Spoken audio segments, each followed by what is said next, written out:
Welcome to my class.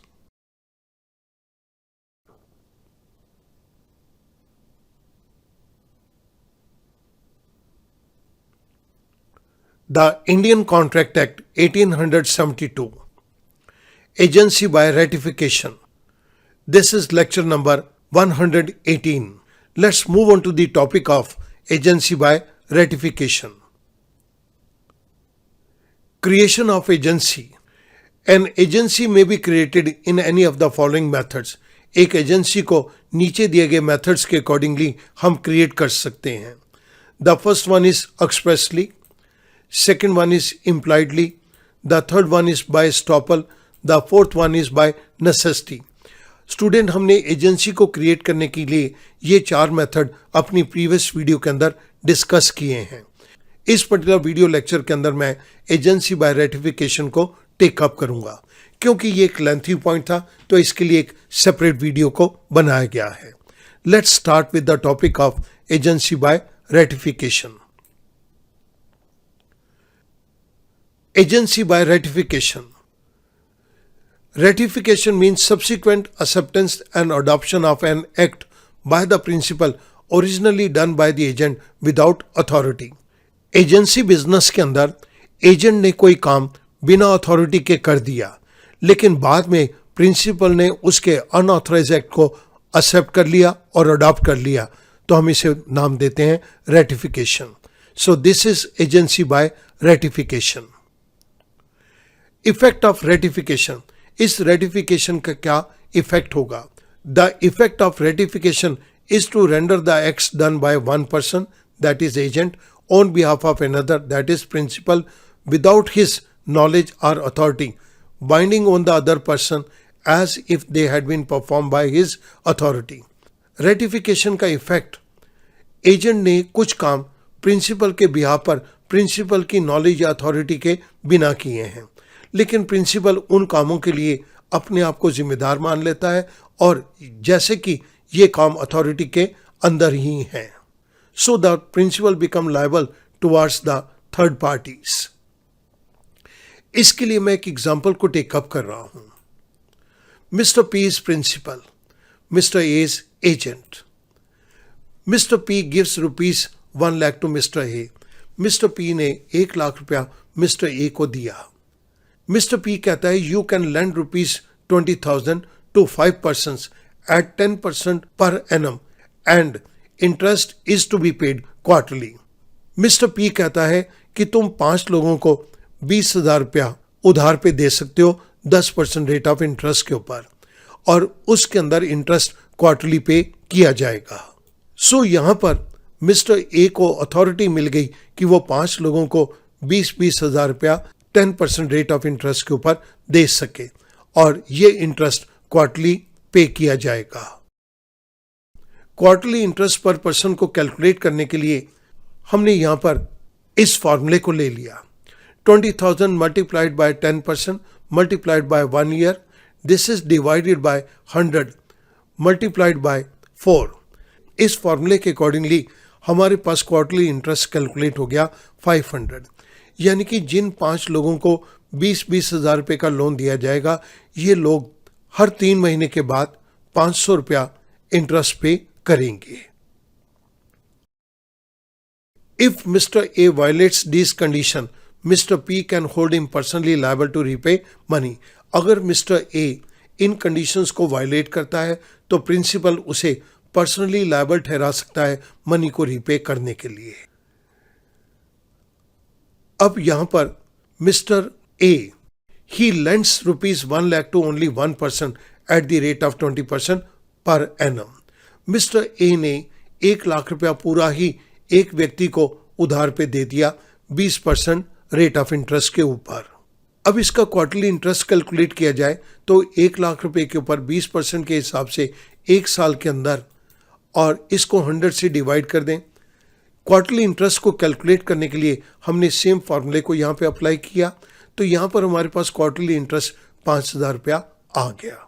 Annually interest ये हमारे पास 20,000 बनेगा, तो एक क्वार्टर का इंटरेस्ट हमारे पास 5,000 रुपया आ गया. अब मिस्टर पी के ऑफिस के अंदर बोरोअर आता है जिसने 1 लाख रुपया उधार लिया है। After 3 months the borrower comes to mister P and pay quarterly interest of ₹5,000। 3 महीने के बाद ये बोरोअर पी के ऑफिस में आता है और उसे 5,000 रुपये का इंटरेस्ट देता है। Mister P calculates the amount of interest and keeps this money. Mister P ने इस पर्टिकुलर इंटरेस्ट के अमाउंट को कैलकुलेट किया और ये पैसा रख लिया। जब मिस्टर पी इस पैसे को एक्सेप्ट कर लेता है तो उसने मिस्टर ए के अनऑथराइज एक्ट को ऑथराइज कर दिया। ए को पावर दी गई थी कि वो 1 लाख रुपया 5 लोगों के अंदर बांट के उधार दे और 10% रेट ऑफ इंटरेस्ट को चार्ज करे, लेकिन मिस्टर ए ने सारी कंडीशंस को वायलेट कर दिया। एक ही व्यक्ति को 1 लाख रुपया 20% रेट ऑफ इंटरेस्ट के ऊपर दे दिया। ये बोरोअर 5,000 रुपया लेके मिस्टर पी के ऑफिस में आता है और मिस्टर पी इस पैसे को रख लेता है। अगर मिस्टर पी इस पैसे को रख लेता है तो उसने एजेंट के अनऑथराइज एक्ट को ऑथराइज कर दिया। This is first case. Second case, after 3 months the borrower comes to mister P and pay quarterly interest of ₹5,000। Borrower P के ऑफिस में आता है और उसे 5,000 रुपया इंटरेस्ट का दे देता है। Mister P calculates the amount of interest and refuse to accept the money. Mister P ने इंटरेस्ट के अमाउंट को कैलकुलेट किया, ये तो 5,000 का नहीं बनना चाहिए। उसने उस पैसे को लेने से इनकार कर दिया। जब वो पैसे को लेने से इनकार कर देगा तो मिस्टर पी ने अपने एजेंट के अनऑथराइज एक्ट को रेटिफाई नहीं किया, उसे ऑथराइज नहीं किया। सो यहाँ पर अनऑथराइज एक्ट अनऑथराइज ही रहेगा। कल को अगर ये बोरोअर पैसे नहीं देता तो मिस्टर पी इस पैसे की रिकवरी अपने एजेंट से कर सकता है क्योंकि उसने एजेंट के काम को ऑथराइज नहीं किया। थर्ड केस के अंदर मिस्टर बोरोअर पी के ऑफिस में आता है और उसे क्वार्टरली इंटरेस्ट का 5,000 रुपये का अमाउंट पे करता है। Mister P calculates the amount of interest and keeps ₹500 only and returns ₹4,500। Mister P ने इंटरेस्ट के अमाउंट को कैलकुलेट किया और उसने 500 रुपये अपने पास रख लिया और 4,500 रुपीज को बोरोअर को वापस कर दिया। यहां पर पार्ट एक्सेप्टेंस है। क्या रेटिफिकेशन हुई पार्ट एक्सेप्टेंस की? Answer is no. मैं अभी स्टूडेंट आपको आगे चल के बताऊंगा। रेटिफिकेशन पूरे अमाउंट की होनी चाहिए। Part acceptance of ratification is no valid ratification. इस बात को हम आगे करेंगे। सो यहां पर भी ये रेटिफिकेशन इनवैलिड मानी जाएगी, यानी कि agent will be liable in case borrower fails to repay the money. अब यहां पर मैं रिक्विजिट्स ऑफ वैलिड रेटिफिकेशन को ले रहा हूं। एक ठीक रेटिफिकेशन होने के लिए किन किन बातों का होना जरूरी है, मैं इन पॉइंट्स को अब टेकअप कर रहा हूं। Requisites of valid ratification. First point, act must have been done on account of principal. जो भी काम किया गया है वो प्रिंसिपल के बिहाफ पर किया जाना चाहिए। Second point, the principal must have been in existence and competent to contract. Principal उस समय एग्जिस्ट करता हो और वो कॉन्ट्रैक्ट करने के योग्य है। इसके लिए एक एग्जाम्पल को देखते हैं। A company for example can not ratify the contracts entered into by the promoters on its behalf before its incorporation. Company की स्थापना से पहले प्रमोटर ने सप्लायर के साथ जो भी कॉन्ट्रैक्ट किया है कंपनी उसको रेटिफाई नहीं कर सकती, क्योंकि जिस समय प्रमोटर ने सप्लायर के साथ कोई कॉन्ट्रैक्ट किया कंपनी एग्जिस्ट ही नहीं करती थी। जब कंपनी एग्जिस्ट ही नहीं करती थी कॉन्ट्रैक्ट करते समय, तो उन कॉन्ट्रैक्ट्स को रेटिफाई भी नहीं किया जा सकता। हमारे इस एग्जाम्पल के अंदर जो अभी हमने पीछे लिया उसके अंदर एजेंट प्रिंसिपल के बिहाफ पर ही काम कर रहा है, प्रिंसिपल एग्जिस्ट भी करता है और कॉन्ट्रैक्ट करने के योग्य भी है। The third point, act must be legal. जो भी काम किया जाए वो लीगल होना चाहिए। हमारे इस एग्जाम्पल के अंदर 1 लाख रुपए का लोन की बात कही गई है। लोन देना या लेना लीगल काम है। ट्रांजैक्शन वॉइड एब initio can not be ratified. जो ट्रांजैक्शन शुरुआत से ही व्यर्थ हैं, बेकार हैं, उनको रेटिफाई नहीं किया जा सकता। Ratification can be of the acts which the principal had the power to do. Ratification सिर्फ उन्हीं कामों की हो सकती है जिन कामों को करने की प्रिंसिपल की पावर है। The acts which the principal is incapable of doing can not be ratified. वो सारे काम जो प्रिंसिपल खुद करने के अंदर अयोग्य है, उन कामों को रेटिफाई नहीं किया जा सकता। इसके लिए हम एक एग्जांपल लेते हैं। A company for example can not ratify the acts of the directors which are ultra vires the power of the company.